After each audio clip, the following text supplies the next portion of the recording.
Jai Shri Ram. So now we start with Canto 22. The summary: Khara and Dushana marched towards Panchavati with an army of 14,000 ogres. Thus reproached by Surpanakha, the valiant and cruel Khara then uttered the following very sharp words in the midst of other ogres.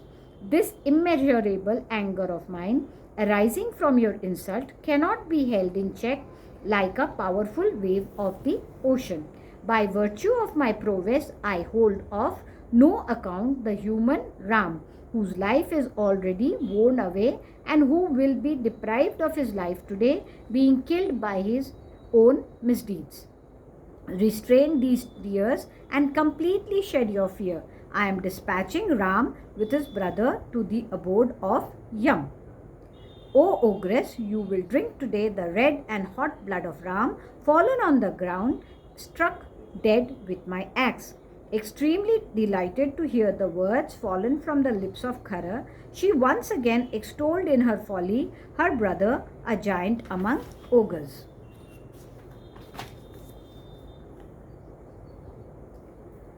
Snubbed in the first instance and then definitely praised by her, Khara now commanded his general Dusahana by name in the following words: O gentle one, get all the 14,000 ogres who follow my mind, who are possessed of terrible impetuosity, who never retreat from the fields of battle, who possess the hue of dark blue clouds, who divert themselves by indulging in carnage and are full of material zeal to exert in every way for war.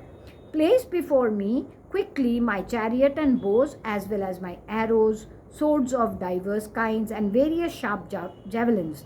O gentle one, I wish to march at the head of the high-souled Pulastyas, ogres claiming their descent from sage Pulastya, for the destruction of the haughty Ram, O brother skilled in warfare. Even while he was speaking as aforesaid, Dusana presently announced to Khara the arrival of a huge chariot shining like the sun and drawn by excellent spotted horses. The celebrated Khara then indignantly ascended the aforesaid spacious chariot, resembling a peak of Mount Meru, decked with refined gold, furnished with golden wheels and a pole of cat's-eye jewels, and encompassed with decorative golden figures of alligators, flowers, trees, mountains, moons and suns, flocks of birds and stars, furnished with ensigns and swords, etc., decorated with excellent small bells, and drawn by hybrid horses. Keenly observing that mighty army, equipped with chariots, shields, weapons, and ensigns, Khara and Dushana charged all the ogres to advance. Then that army of ogres, equipped with dreadful shields, weapons, and ensigns, sallied forth from Janasthan with a loud noise and great onrush.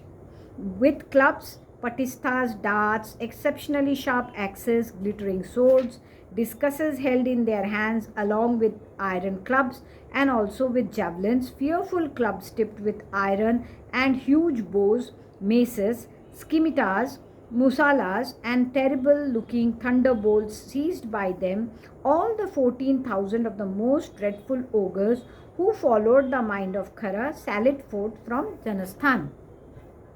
Seeing these ogres of terrible aspect issuing forth, the chariot of Khara too followed closely after them.